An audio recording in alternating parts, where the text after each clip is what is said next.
Bismillahirrahmanirrahim.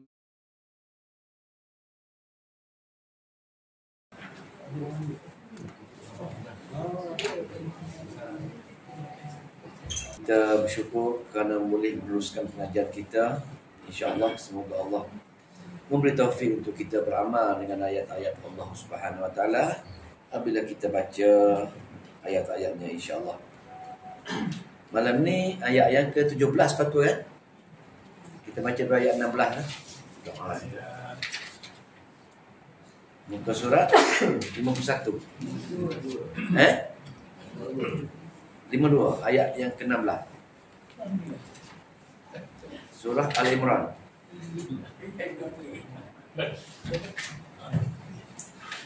Jumpa ya?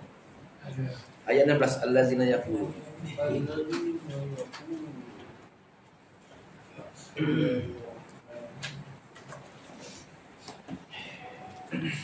Bismillah. A'udzu billahi minasy syaithanir rajim. Bismillahirrahmanirrahim. الذين يقولون ربنا إننا آمنا فاغفر لنا ذنوبنا. الذين يقولون ربنا إننا آمنا فاغفر لنا ذنوبنا وقنا عذاب النار.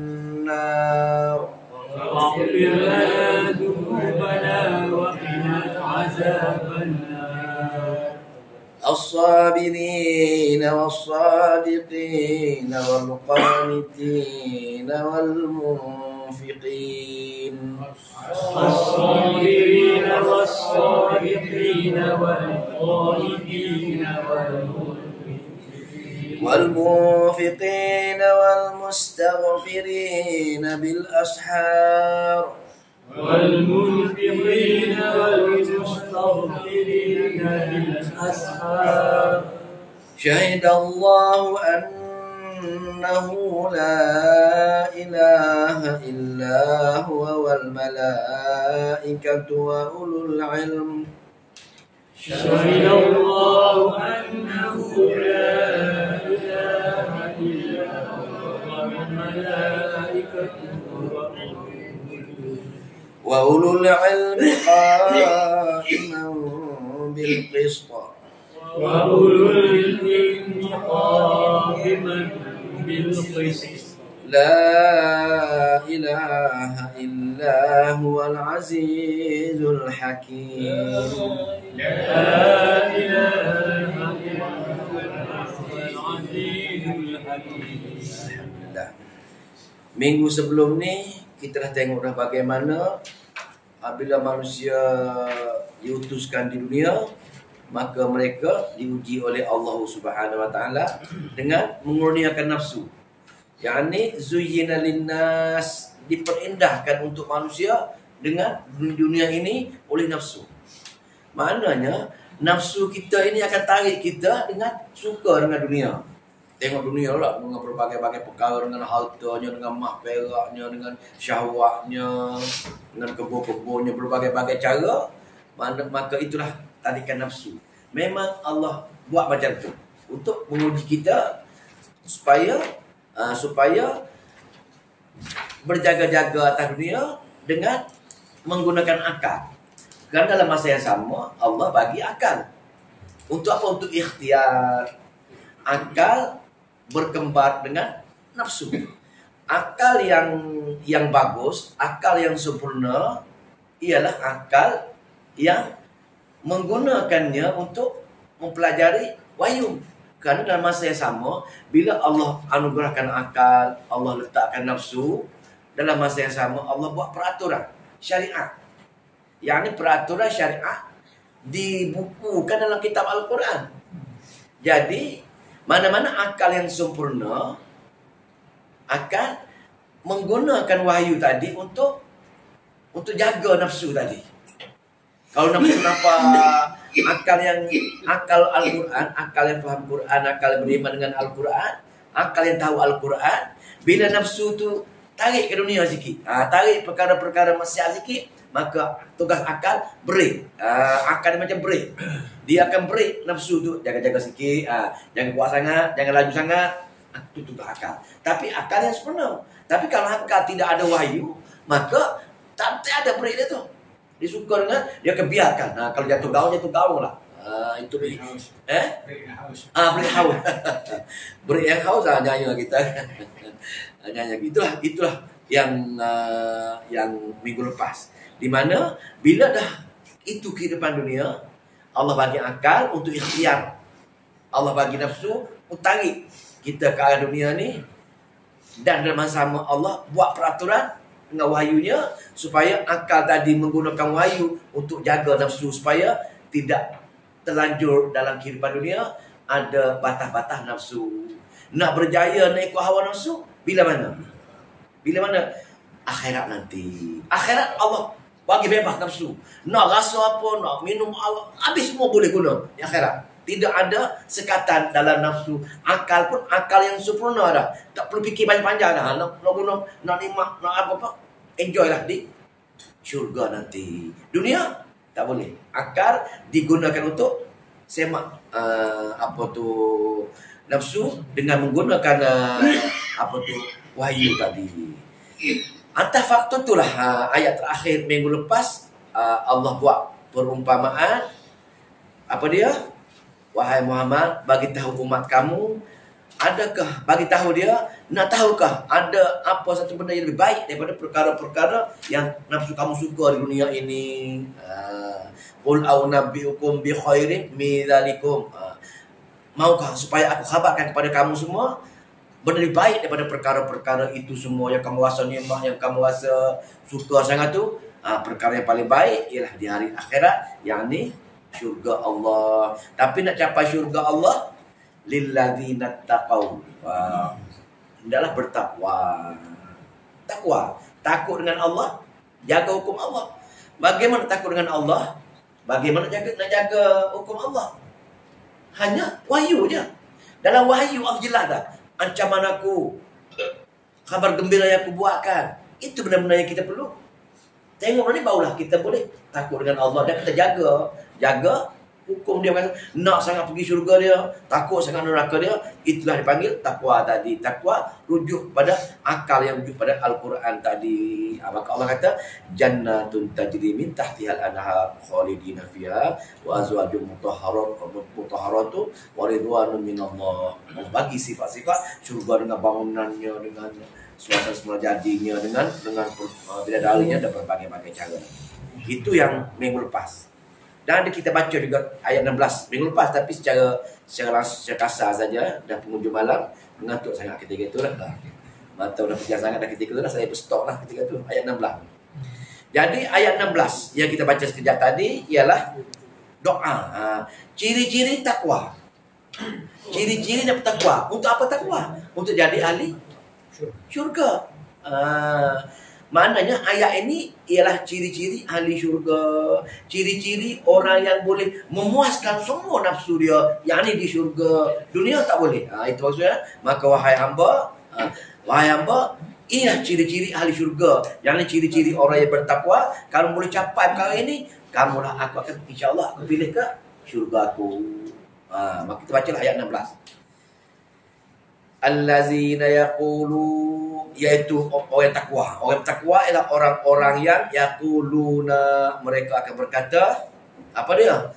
Rabbana, wahai Tuhan kami, innana amanna, sesungguhnya kami telah beriman dengan sempurna kepada kamu. Ciri yang pertama bertakwa, ciri yang pertama ahli syurga ialah orang yang beriman dengan sempurna kepada Allah. Yang ini semua 6 rukun iman dia percaya, pegang dan betul-betul yakin dengan dia. Sikit pun tak boleh kita ragu-ragu dengan semua 6 rukun iman. Dan semua 6 rukun iman ni lah diulang-ulang dalam Al-Quran. Kita baca 3 perkara tu. Tauhid, risalah, akhirat tadi. Disimpulkan 6 perkara. Itulah Rabbana innana amanna, kami telah beriman dengan sempurna kepada kamu wahai Allah. Ciri yang pertama dia. Lepas tu bila kita beriman dengan dia, Untuk apa? Maka kita pun faghfir lana dzunubana. Ampunlah dosa kami wahai Allah. Maka ciri yang pertama nak cerita di sini ialah yang pertama beriman, yang kedua kita mohon dengan Allah supaya Allah ampunkan segala dosa kita. Pasal nak pergi syurga ni kena orang yang tidak ada dosa atau kebaikan besar daripada keburukan dia. Waqina azabannar, dan jauhlah aku daripada azab api neraka jahanam. Kami takut sangat wahai Allah. Dua perkara di sini, ciri-ciri ahli syurga ialah yang pertama, orang yang beriman dengan sempurna. Yang kedua, orang yang berdoa. Maknanya orang yang rasa diri dia tu lemah, kurang. Allah Maha Kaya, dia bergantung harap dengan Allah. Maka kita kena rasa rendah diri dalam sepanjang hari kehidupan kita. Kita kena rasa macam tu. Tak boleh kita rasa, wah aku dah banyak ni, tak perlu aku tak perlu aku minta, tak perlu aku istighfar, tak perlu aku minta dilindungi api neraka. Kita rasa macam tu. Maka di sini ceritanya kita perlu merendahkan diri kita dan mengagungkan Allah Subhanahu Wa Taala. Dan yang mustahaknya sini, kita mesti banyak-banyak berdoa kepada Allah. Maknanya berdoa kepada Allah ini amat-amat dituntut. Banyak hadis-hadis yang mengatakan manusia marah bila orang minta dengan dia, tetapi Allah marah kalau orang tidak minta dengan dia. Mana kena yakin, maknanya memandangkan Allah Maha Kaya. Kita kenal Allah dengan dalam Al-Quran, kita kena banyak minta dengan dia, baru dia suka. Ketandaan Allah suka kita, ketandaan Allah sayang kita ialah kita banyak meminta dengan dia. Kalau kita rasa malas nak minta dengan dia, rasa berat nak minta dengan dia, jaga-jagalah. Itu ketandaan kita tak rapat dengan Allah, kita tak kenal Allah. Jadi cara dia banyak-banyak minta dengan dia, mengagungkan dia, memperusahakan dia. Dia maha segala-galanya, kita lemah sangat, kita minta bergantung dengan dia. Jadi orang yang bergantung dengan dia lah sebenarnya kehidupan yang sebenarnya beriman dengan sempurna. Jelas kan? Dua dah. Maknanya iman yang sempurna, apa tu, doa kepada Allah Subhanahu tu, berdoa dengan dia, dua perkara. Dua. Yang ketiga, ini ciri-ciri ahli syurga ni. Ada tak ada berdiri kita cek lah. Cek kita, adakah kita rasa iman yang sempurna, percaya dengan Allah. Maknanya lawan dia, maknanya dia tauhid lah. Lawan dia syirik. Tak payahlah pergi jumpa minta dengan selain Allah. Tak payahlah pergi menyeru perkara-perkara khurafat. Kalau kita tak sempurna tu. Begitu dengan beriman, percaya dengan Nabi. Kalau kita buat perkara-perkara bid'ah, kita telah tidak beriman dengan Nabi. Begitu dengan percaya dengan kitab. Kita kitab Al-Quran. Kalau tak baca Quran cara lain, tak sempurna dengan Al-Quran. Begitu juga dengan qada dan qadar, begitu dengan hari akhirat. Semua kita iman yang sempurna, barulah memenuhi tuntutan ini. Ya kita lah. Yang kedua, berdoa. Ada kita selalu berdoa dengan dia. Kalau kita kurang berdoa, kita bukannya tak cana dengan dia, tidak rasa nak minta berdoa dengan dia macam itu. Ada benda yang masih tak sempurna dengan kita. Cek kita masing-masing sama ada kita dah memenuhi dua ciri ahli syurga yang ayat ke-16. Boleh? Mana dah dengar malam ni dah, kena beramal lah. Kena yakin betul-betul semua rukun iman dan betul-betul selalu hari-hari setiap masa berdoa dengan dia. Berdoa ni istighfar lah. Faghfir lana dzunubana, astaghfirullah ataupun astaghfirullah wa atubu ilaih, atau apa sajalah, astagfirullahalazim li wa li walidayya wa li apa saja. Apa-apa saja doa, tapi ada yang muqayyad lah, yang setiap setiap pagi itu 100 kali itu astagfirullah wa atubu ilaih. Kita buatlah kan. Kena buatlah itu yang muqayyad. Yang lain buatlah apa-apa doa untuk memenuhi tuntutan ahli syurga ni. InsyaAllah kalau kita dah rasa seronok sangat nak berzikir, nak bersifat, itu ketandaan kita dah menjadi kekasih Allah lah. Kalau tidak, jaga-jaga ya. Ustaz. Ayat ke-16 ni. Dah terang macam kita doa mohon kepada Allah Ta'ala kan. Tapi makin heran je. Orang kita tengok orang nampak macam ada, tapi masih lagi minta kat kubur. Kan? Jadi saya pun heran juga. ayatnya dah jelas lah. Macam mana jadi macam Ustaz?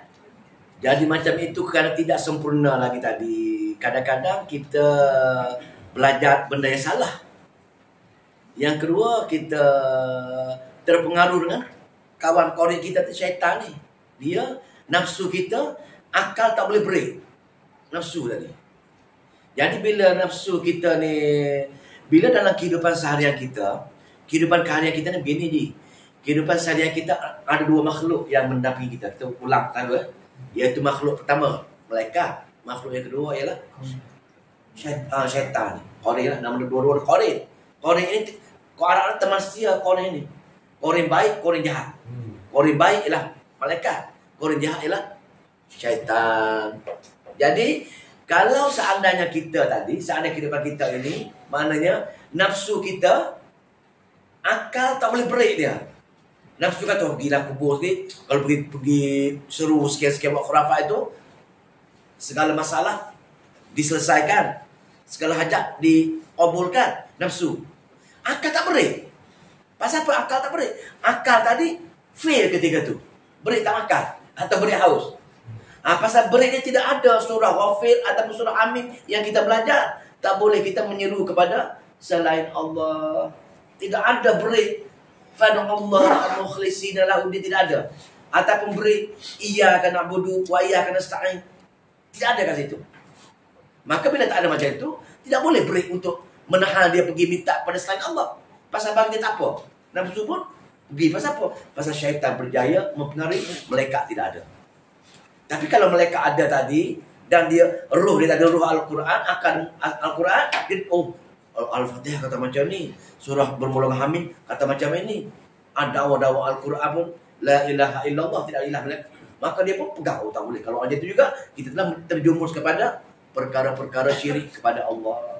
Maka dia betul kak murid itu. Itu tujuan akal kita ni. Boleh. Maka golongan-golongan ini beri dia haus, tak beri tak makan lah. Kenapa Al-Quran yang benar tak ada dalam akal dia? Boleh. Dia belajar Quran, tapi Allah tak lagi. Boleh katakan dia mengikut logik dia, akal. Logik ada. Dia akal dua je, sama ada logik nafsu lah. Yang kedua Al-Quran. Dua tu yang simpang kita, kiri kanan. Kanan Quran, kiri apa dia bagi? Ilmu persimpang. Simpanglah benar dia baca ayat dah. Satu guru tu dia kata, apa dah ayat dia adalah jampi persimpang. Tapi Allah ada kata dia adakan dua malaikat depan dan di belakang kita. Itu betul. Itu malaikat lain tu. Itu aku. Mereka lama lagi malaikat yang lebih. Contohlah macam ilmu kita kan. Ilmu kita. Ada penuh malaikat ni. Malaikat ada Quran saja, baca Quran saja, dia akan turun. Dia melempar sayapnya. Dan habis kalah, dah bangun malaikat. Ketua malaikat bangun. Kalau dia dah kelar ni, bangun dia kata, boleh bersurahlah kamu semua. Tapi tak dengar kita. Allah dah ampun dosa kamu. Allah jadikan kamu malam ini kebaikan, kejahatan dengan kebaikan semua sekali. Bersurah kita. Tengok, tapi tak nampak benda ni. Pasal apa tak nampak? Akal tadi tak break. Tak break nafsu kita, nafsu kita nak balik, nak keluar cepat benda lain. Boleh? Tapi enggak. Di mana majlis tersebut? Majlis malaikat ke majlis syaitan? Atas kita lah. Atas ikhtiar tadi, nak pilih majlis mana?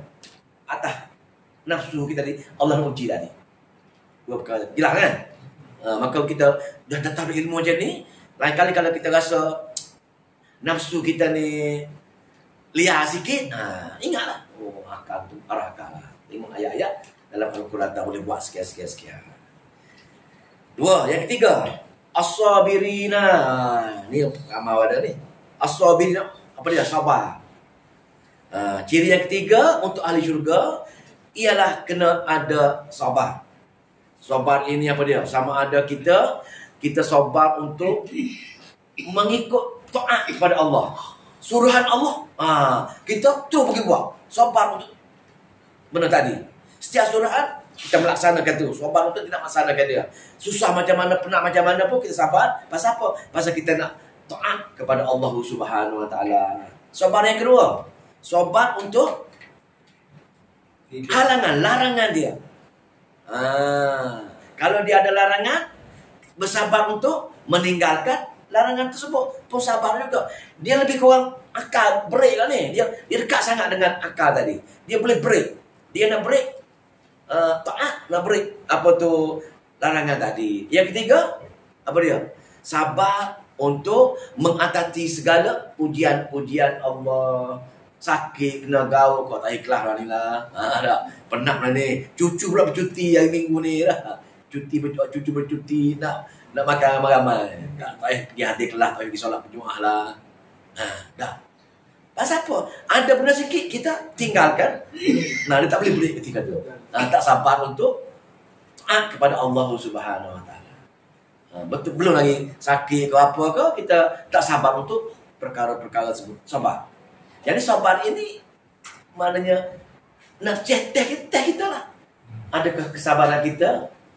Nak bangun tengah malam, nak solat tahajud, nak berzikir ke, nak solat ba'diyah, qalbiyah, solat rawatib ke, nak zikir ke pagi petang ke, apa-apa saja yang melibatkan suruhan ataupun larangan ataupun ujian-ujian musibah tadi, kita bersabar. Kalau kita boleh memenuhi dengan sempurna, itu tanda-tanda kita ciri ahli-ahli syurga. Cek lah. Orang tak boleh jawab ni. Kalau gitu ayat 13 ni, ada 4 perkara perbuatan ni tu ada bagi kita. Kalau kita kurang satu tak lengkap lah. Tak lengkap. Pasal dia ni, kita baca berapa? 7 ke 8 ni? 7. Tadi 2 dah. Maknanya beriman dengan sempurna, berdoa. Yang ketiga, sabar. Boleh? Tak sempurna lah bila dia bab perkara ini, bab perkara agama ini, kita akan baca apa ni? Itu Islam. Islam ini 100% kena ambil. Maknanya 100% kena terima Islam. Kalau ambil sikit, bukan Islam. Islam ialah terima keseluruhan. Semua dah. Bismillah. Apa jawab soalan lagi tu? Kemudian ada lagi. Jumpa ayat tu nanti insya-Allah. Yang keempat, wasadiqina, orang yang jujur. Siddiq, benar. Jujur. Jujur dalam hati, luar hati pun jujur. Apa yang hati dia kata, luar hati dia pun sama macam tu juga. Kalau hati dia tak suka dengan perkara-perkara bid'ah, luar pun dia suka dengan majlis-majlis bid'ah, majlis-majlis khurafat. Hati dia kata A, luaran pun dia kata A. Tidak ada dah rasa malu ke, rasa terkesan ke, rasa takut dengan orang ke. Pasal apa? Pasal kalau dia rasa macam tu, bukannya wasadiqina. Maksud sahabat, jelas. Benda yang khurafat, jelas dia cakap khurafat. Benda yang bid'ah, tetap dia cakap bid'ah. Pasal dia tak nak bersekongkol dengan kebenaran. Benar. Benar ini benda-benda yang lahir batin sama. Maknanya kejujuran yang sempurna, jujur kepada agama lah. Sebagai umpama sahabat-sahabat semua sekali. Ada kita benar. Kadang-kadang malu kan cakap benar kan. Walaupun cakap dalam hati Ustaz. Kata sama kalau hati lain. Mulut mana mulut tak hati menyumpah dah, tak boleh. Tak benar. Kalau Ustaz tiap malam macam boring kita lah. Depan orang puji bagus lah. Tak boleh, itu tak ada jujur, tak jujur. 3 dah apa tu? 4 dah. Lepas tu apa lagi? Wal qanitina, ketaatan yang penuh. Taat ni maknanya ketaatan setia lah, betul-betul setia. Maknanya apa saja arahan, apa saja larangan, dia patuh. Tidak ada orang kan yang panggil tak ada tebing. Bukan tak batas saja. Tak ada tebing apa je budak tebing ni. Kata nak sembahyang tak tebing dah. Seronok boleh sembahyang. Mana yang tidak ada memaksa diri. Tidak paksa diri. Tidak ada semalah lah. Tak sendiri. Mana bunyi suruhan saja, mana tidak ada benda yang halang tu seberatnya, marahnya, tak ada. Itu taat. Macam kita muda-muda lah, macam Haji Sani bercerita masa muda kan. Apa-apa dia Hajah kata suruh patuh semua kan. Datang Kuala Lumpur, datang tengah hari ke malam ke. Pasal apa? Setia tadi. Tidak ada dua, tidak ada satu lain. Hanya itu je. Itulah setia, itulah taat.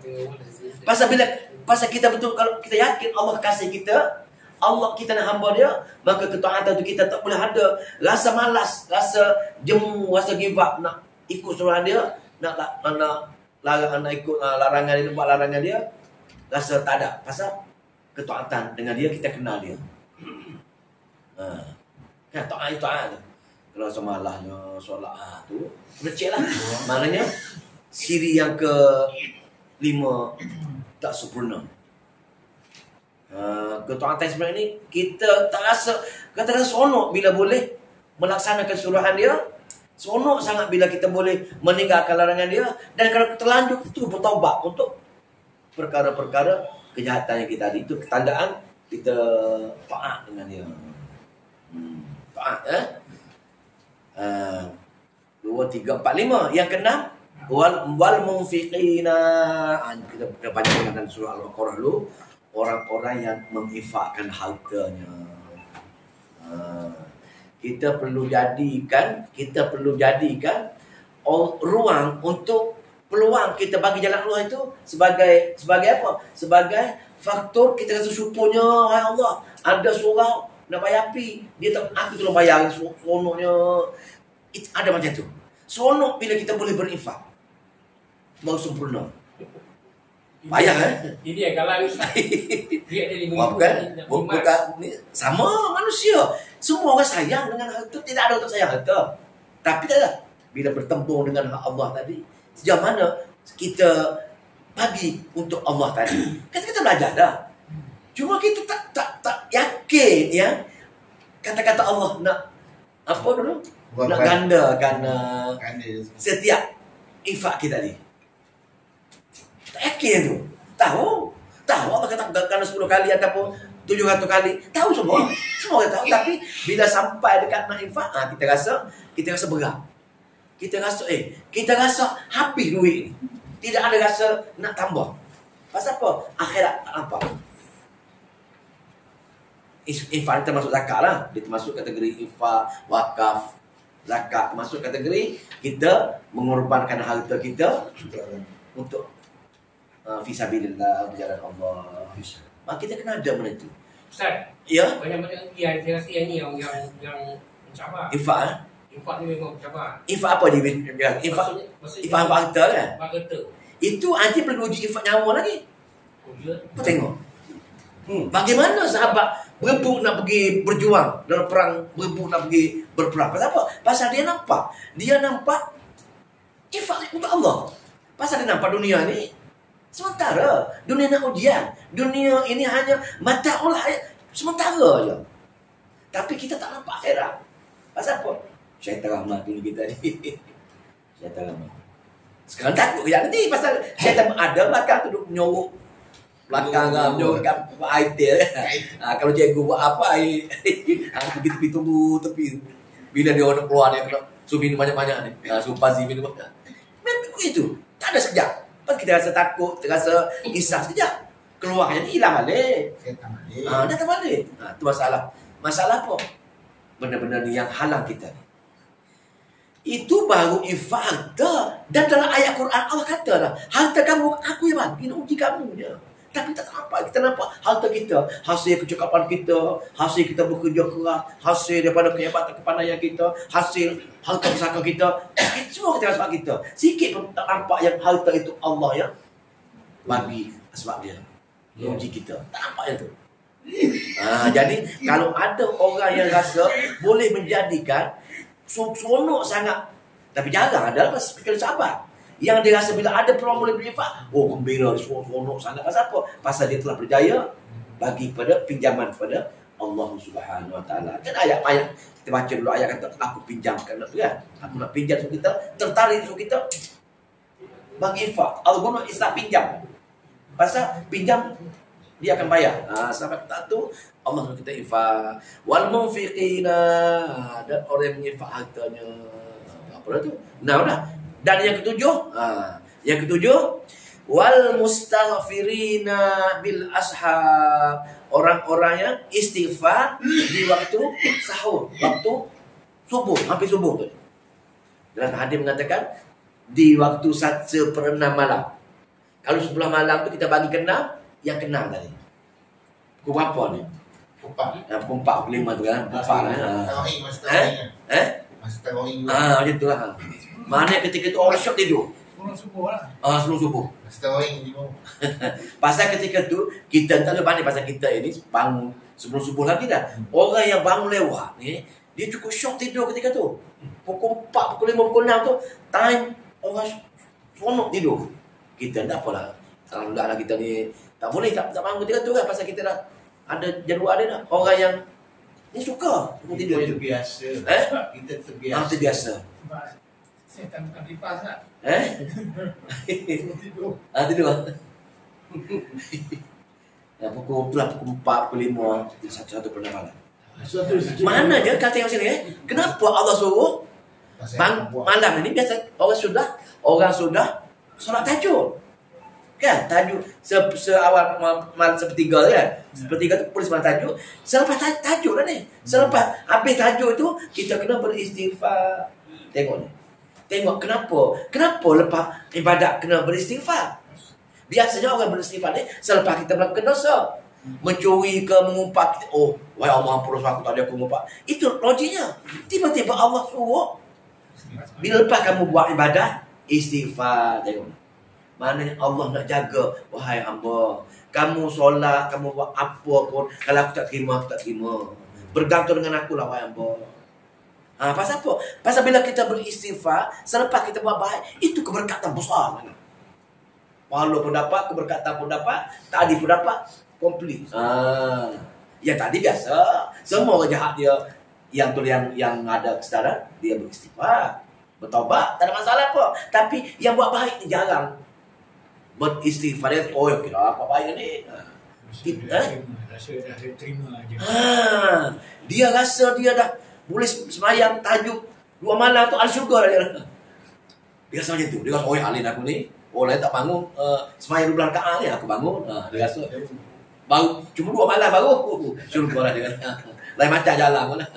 Berjalan pun dia rasa dah jalan al syurga lah. Masya-Allah. Dia punya ayat Allah Subhanahu Wa Taala dalam sekali maksud dia. Maka dia nak cerita di sininya betapa lemahnya hamba. Wahai hamba, betapa kurangnya kamu. Aku maha kaya sebenarnya. Kenapa kamu tak nampak perkara ni? Kamu nampak? Kamu nampak? Itulah. Lepas tu kita kadang-kadang kita kan, keyakinan pada Allah ni. Bila ada masalah sikit kan, contohlah bila ada masalah duit kurang lah, contohlah. Saya lah cerita ni. Kata lepas bulan ada lah masuk 1,000-2,000 contoh dah. Tiba-tiba bulan ni tak ada masuk. Risau. Nak ke mana bulan depan ni? Nak minyak kereta, nak makan. Kita risau tak? Pasal apa? Keyakinan ke Allah tu kurang. Kan cerita lah bagaimana Imam Syafi'i di Mesir pun tak ada lah. Aku tak apa. Aku jalan di Mesir, di bandar ni semacam raja. Walaupun duit sesir pun tak ada, sebenarnya pun tak ada. Pasal aku bersama Allah. Tak nampak yang tu. Tak nampak Allah bersama kita, tak nampak. Tahu, tapi keyakinan tadi. Keyakinan macam burung jauh sekali kita ni. Burung keluar pagi-pagi lah. Tawakal macam tak ada. Kita ni, saya lah. Sebulan tak rasa-rasa was-was masuk dah. Risau lah. Macam mana bulan depan, macam mana raya ni. Korban macam mana lagi nanti macam mana ni. Korban pula tak ada duit korban. Film yang paling kurang 300-400 cari. Tak ada mana ada. Kita rasa yakin. Itulah keyakinan dengan Allah. Tapi Ustaz, kalau kita buat infak ni, contoh kita nak buat korban ni kan. Kadang-kadang dalam korban kita tinggi juga. Contohnya, dua negara 300.5 je. Di kampus dia ni 800.5. Dia persenkan main. Ini kita kalah tu. Ramai je. Lepas tu dia beri patiran tak? Tapi lembu gemuk tak apa.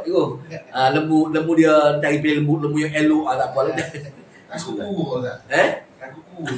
Lah. Tu dia dapat kalau buat batu kita pun kita. Macam tu Ustaz. Korban di luar negara.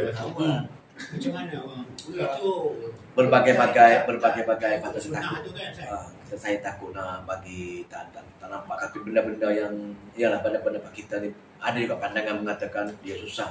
Tak tahu sejauh mana kita tahu itulah. Susah nak jawab je itu. pasal kita tahu cerita sebenar bagaimana kat sana kan. Cuma kalau kita ada orang yang kita percaya dengan dia, meyakini dengan dia, sama je. Kalau sini kita korban RM1,000 satu bahagian, apa salahnya sana bagi RM1,000 boleh seekor lembu kan. Tapi tak ada kita ada. Kalau sini RM1,000, sana kalau cari 200 setengah 300 ya. Kita cuba nak kurangkan. Kalau macam tu Ustaz, kan Rasulullah kata pergi tengok sembelihan kamu. Ya. So, macam mana tu? Ada juga lah perbezaan mazhab pastilah. Ada banyak pandangan. Tapi jelas. Dia jelas lah. Macam kita ada perkara dia ada wakil dia. Macam kita sekarang kan kita buat korban sini tak pergi wakil pada orang lain untuk kita tengok ada keringanan kat sini situ lah. Tapi hujah Haji Aiman ni bagi saya kalau di tempat kita ni dah susah nak dapat orang yang asnaf di Kampuchea, contoh Kampuchea kan. Kita bagi kat sana walaupun kita tak boleh tengok seperti dia korban tu kita tak tengok. Itu sebabnya saya punya pandangan lebih terbuka. Kalau tempat sini kan, kita sekarang nak cari asal susah tengok kita. Dia tidak ada masalah apa je. Di sini tanya kita. Kalau kita yakin dengan kita punya kaedah korban itu bukan niat nak mengurangkan kos, tidak ada masalah apa. Kita khawatir sini ya. Kita nak kecilkan kos kita. Sini 1,000. Sana 300, 700 untuk boleh tak? Jamu raya sikit, boleh sikit buat beli sport kereta. Tak itu. Tapi Ustaz, kalau orang yang berilmu, di sini kata 850, ada 350. Dia akan bagi 850 kat sini. Itu bagus. Itu aman tu. Itu apa itu? Pasal kalau boleh cuba juga sebanyak mungkin untuk bantu asnaf yang susah lah kan. Tak ada masalah apa itu. Takut saya ni kan setengah beli dah kita gini. Allah tu. Kalau balik pada apa tu tengok sembelihan kamu tu atas dasar tu dia ikut tak sunnah. Kalau kita infak je bukan bagi duit korban macam mana? Infak ataupun sedekah pada dia ada hari lain kata ada wakil. Ada wakil. Boleh melatih wakil pada. Batu setengah-setengah orang dia hantar wakil pergi sana. Wakil tak hantar video call tengok semua ada semua. Batu tanya Dr. Zahid dia cakap. Sekarang ni yang baru memang ada video call kan. Ada sekali wakil sekali tengok buat banyak sekali. Banyak kaedah sekarang. Banyak perkara-perkara keringanan dalam ibadah banyak sekarang. Memang asalnya macam tu asalnya. Tapi sekarang pasal dah banyak sekali. Ramai sekali sini Dunia ya. Okey, cukup juga sikit lagi. Tewak lah. Pasal panas sangat ni pening kepala. Pakai kami lah. Pakai kami. Okey, ayat akhir boleh ayat akhir lah. Siapa insya-Allah mesti lah. Okey, kita dah tengok dah. 7. Yang pertama tadi beriman dengan sempurna, berdoa, orang yang sabar, orang yang jujur, orang yang taat, orang yang berinfak dan orang yang berdoa kepada Allah di pagi hari. 7 ciri-ciri ahli syurga. 7 ciri-ciri ini ayat 18 ini ialah kesimpulan dia. Di samping 7 perkara utama tadi, perkara asas yang kita perlu perhatikan untuk ketujuh tadi sempurna, maka pokok ataupun paling utama untuk capai 7 tadi ialah tauhid kepada Allah Subhanahu Wa Taala. Mana kita kena buat tadi atas tujuan mengesahkan Allah. Itu maksud ayat yang ke-18. Dia sebagai dalil nakli pun. Syahidallah, bersaksi. Allah menjadi saksi, bersaksilah Allah. Syahidallah, maka bersaksilah akan Allah. Annahu, sesungguhnya atau bahawa la ilaha illa, tidak ada ilah yang lain melainkan dia saja. Di sini ilah. Apa maksud ilah ni? Ilah ni ramai orang haji menyebabkan dia pergi kepada kubur tak apa dia tu. Bukan kubur, bukan ziarah ni. Pergi meminta dengan kubur, maksud pergi ni yang ada salah faham. Kita kata, oh dia ni apa mengatakan pergi ziarah kubur pun tak boleh. Pergi bukan pergi ziarah, pergi meminta dengan kubur, ada tujuan tersilap, tak bolehnya. Maka ilah di sini Allah ceritakan Sesungguhnya tidak ada ilah. Ya, tidak ada. Melainkan dia. Ilah sini, tafsir yang paling rapat dalam kitab-kitab lama terjawi ialah pautan hati. Baru dah faham. Kalau Tuhan orang tak faham. Tidak ada Tuhan melainkan Allah. Tidak ada Tuhan melainkan Tuhan. Orang tak faham. Tidak ada pautan hati kecuali pautan hati kepada Allah. Baru jelas sikit lah. Lebih mendekati makna sebenarnya. Makna sebenarnya. Mana tidak ada pautan hati kepada selain kepada Allah. Tidak ada pautan hati kepada apa-apa saja makhluk kecuali pautan hati untuk Allah saja. Maknanya tidak ada bergantung harap, tidak ada ibadat, tidak ada minta tolong, tidak ada pergantungan kepada hanya Allah semata-mata yang tempat kita bergantung. Memenuhi kaedah iyyaka na'budu wa iyyaka nasta'in tadi. Itu sebenarnya yang ilah maksudnya.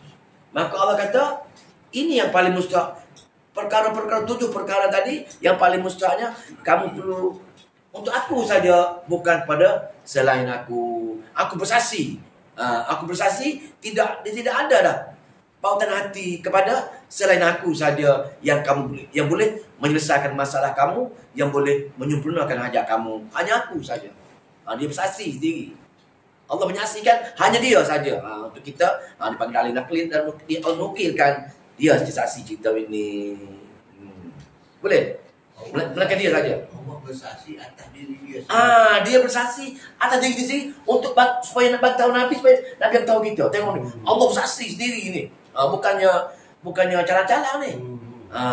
Maknanya Allah tekankan sangat yang dia betul-betul ialah yang boleh mampu untuk menyempurnakan hajat kita, selesaikan segala masalah kita.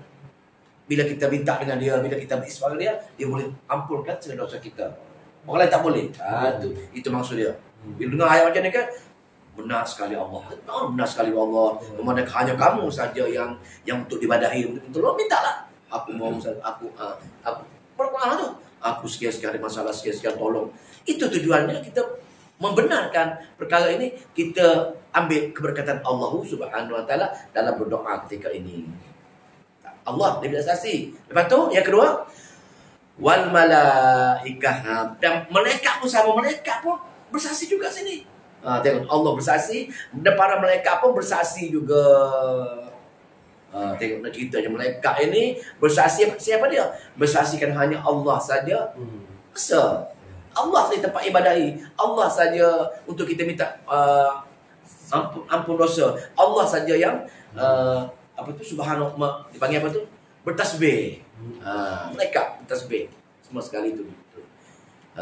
Mana percaya dengan malaikat, beriman dengan malaikat kat sini, dengan sempurna dengan malaikat. Itu kita cerita tadi, malaikat inilah yang sempurna, yang dia betul-betul yakin hanya Allah saja untuk diibadahi dan untuk minta bantuan pertolongan. Maka bila kita baca ayat-ayat Allah yang dalamnya memperkenalkan Allah, maka mereka akan datang duduk dengan kita. Kenapa? Kerana dia orang yang bersaksi hanya Allah saja berkuasa segala-galanya. Dan Allah nak cerita ni dalam kitab Al-Quran dia.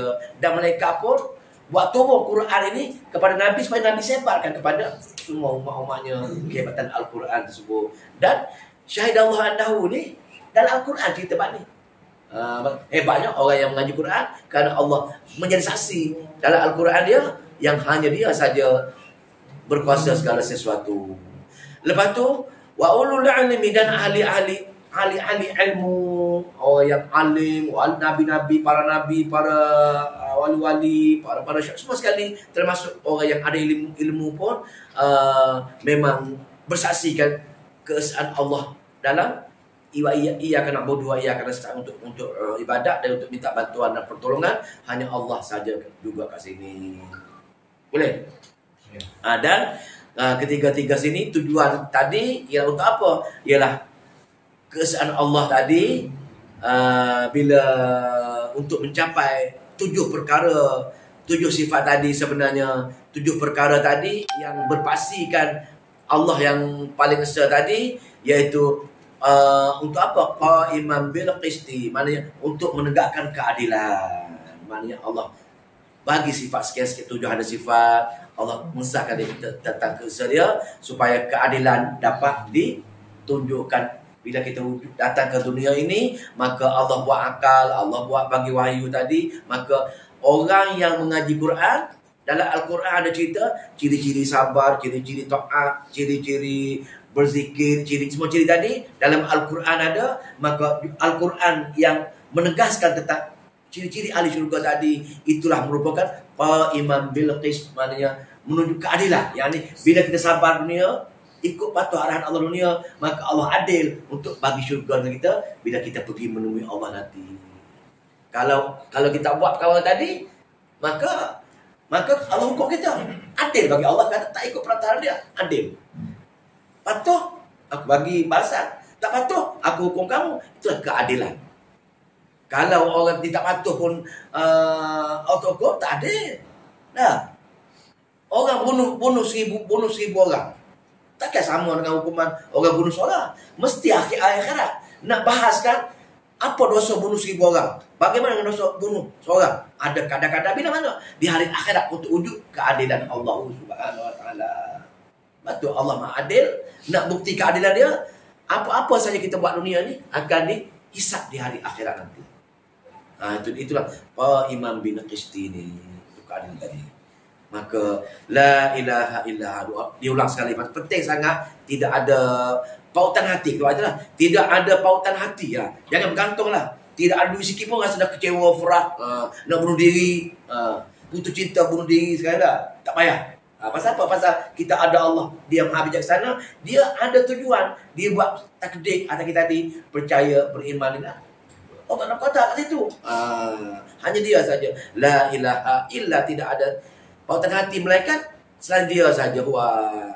Dan dia juga Al-Aziz. Dia maha perkasa. Tak patuh dengan dia, tak taat dengan dia, dia boleh hukum.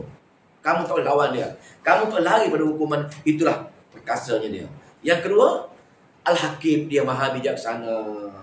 Dia bagi ruang, dia bagi peluang lagi. Dia bagi bijaksana dia tadi, dia terhukum. Tapi dia bagi akal. Dia bagi nafsu. Dia bagi wahyu. Sejauh mana ikhtiar kita memenuhi tuntutan tadi, itulah bijaksananya Allah Subhanahu Wa Taala. Bagi peluang untuk kita kembali. Bagi peluang kita kembali. Dia maha bijaksana. Mana dia bijaksana Allah itulah. Oh, tak sempat baca ayat 19 tu. Lain kali boleh Ayat 19 tu cerita jawapan soalan Isani tadi tu. Islam kalau beriman dengan sempurna tadi, kita jawab dalam ayat 19. Innal ladzina indallah fil Islam. Ayat 19 kisah. Kita baca dululah bagaimana bila orang Nasara dia dengar cerita tentang agama baru Islam ini wujud di Mekah, maka dia rasa marah. Mana boleh kita ni agama Nasara, kita agama Yahudi, agama lama, kita dah matang dah. Kita dah semua profesional di kalangan kita ni. Tiba-tiba Muhammad bawa agama baru, tak adil. Kita nak pergi jumpa dia, nak pergi berhujah dengan dia. Ini ayat lah.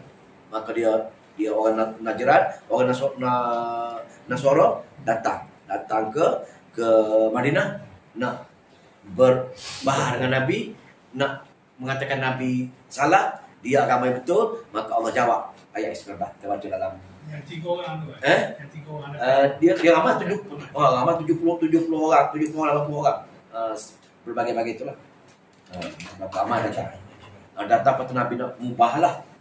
Nabi ajak mubahlah. Kalau kamu masih menegaskan boleh menegaskan juga Isa itu anak Allah, maka kita pergi ke tanah lapang, bawa isteri, bawa anak, kita sumpah anak dengan Allah Subhanahu Wa Taala. Dia lari takut. Ulama-ulama Nasrani dia tahu tapi ada perasaan dengki, iri hati, sebabkan dia nak menegak benang basah lah dari bahasa kitanya.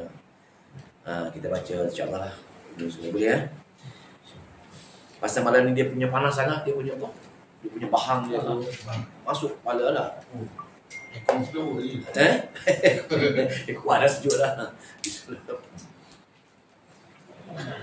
Ada soalan tak? Soalan jangan tanya soalan apa? Jangan tanya pasal fizik lah. Tanya pasal apa? Bismillah. Isyak dah kan? Isyak dah? Belum lagi? Berapa minit lagi? Oh, kata kira. Ustaz, kalau ada seminit lagi saya nak tanya. Okey, baik. kita kan buat infak ni insyaAllah lah. Tapi yang kita kalah ni bila bisa kita sekarang ni berjuang dalam peperangan kita di negara kita lah. Tetapi kita berjuang menegakkan contohnya bidang buat bidang ni. Di sini kita buat. Betul? Ya lagi. Sebab kalau nanti masyarakat akan kita ni akan mengatakan mereka apa yang dia buat tu memang bukan dengan saya dapat itu kan itu itu bukan lama je. Di situ kita tak yakin. Kita tak yakin dengan Allah Subhanahu Wa Taala. Pasal kita rasa takut terkejar kita bila kita berjuang itu. Sedangkan dalam sahabat yang paling power Sayyidina Abu Bakar, dia masuk Islam saja, dalam masa yang sama dia selepas kata ambil sahabat-sahabat dia cuma dengar Al-Quran yang Nabi baca tadi. Itu tarik. Maknanya dalam Islam ajarannya ini kita tak boleh takut nak menyebarkan sunnah kepada orang lain. Pasal kena yakin Allah ada dengan kita. Kena yakin kita di pihak kebenaran. Cuma kita ni rasa malu, tak orang kata, tak orang boykot kita. Itu masalahnya. Sedang kita baca Quran, baca ayat Quran, baca hadis, baca kebenaran. Tiba-tiba kita nak menyembunyikan kebenaran tersebut. Teruk tu. Maknanya orang yang menyembunyi kebenaran itulah yang Nabi nak bahas dengan orang Nasrani. Nabi kata, kamu datang jumpa aku ni, Allah jawab. Allah kata, kamu Islam itulah ambil keseluruhan. Tiba-tiba kamu nak ambil yang kamu senang saja. Pasal apa? Pasal di hati kamu, mana-mana perkara yang menakutkan kamu tak buat dia. Contoh hukuman rejam. Rejam untuk penzina orang Yahudi. Rejam. Tapi pasal dia takut dengan masyarakat, dia terkesan dengan orang kaya-kaya, maka dia buat keadaan lain. Dia kata tak boleh rejam sekarang ni, memadai dengan kita tangkap dia, cap muka dia, kita arak di mana-mana. Nampak kan? Dia rasa apa? Dia rasa terkesan dengan masyarakat. Takut kita menyuarakan kebenaran kepada masyarakat. Itulah. Ada juga mengatakan zaman sekarang ni tak pakai tudung ni, tak payah pakai lah, itu dah kolok. Benda-benda itu benda-benda yang kita nak lawan, itu dipanggil Baghyan bainahum. Dengki di antara mereka dengan kebenaran. Sebab tu punca bertelingkah di antara agama ni ialah dengki tadi. Bila sampai ayat-ayat Allah, di situ timbul perasaan malu, takut, nak tunjuk kuasa. Ayat tu. Ayat wa makhtalafal ladzina utul kitaba illa min ba'di ma ja'ahumul ilm. Maknanya ikhtilaf, pergaduhan, persengketaan datang bila datang bukti. Tak boleh kamu menyeru kepada selain Allah. Bukti je lah. Tiba-tiba dia kata ada perasaan apa dia? Yang mana ada dengki itu tak boleh lah kita buat juga. Macam mana? Takkanlah sebenarnya kita itu salah. Dia reka berbagai-bagai bentuk tak hati dengan dalil bukti yang jelas tadi.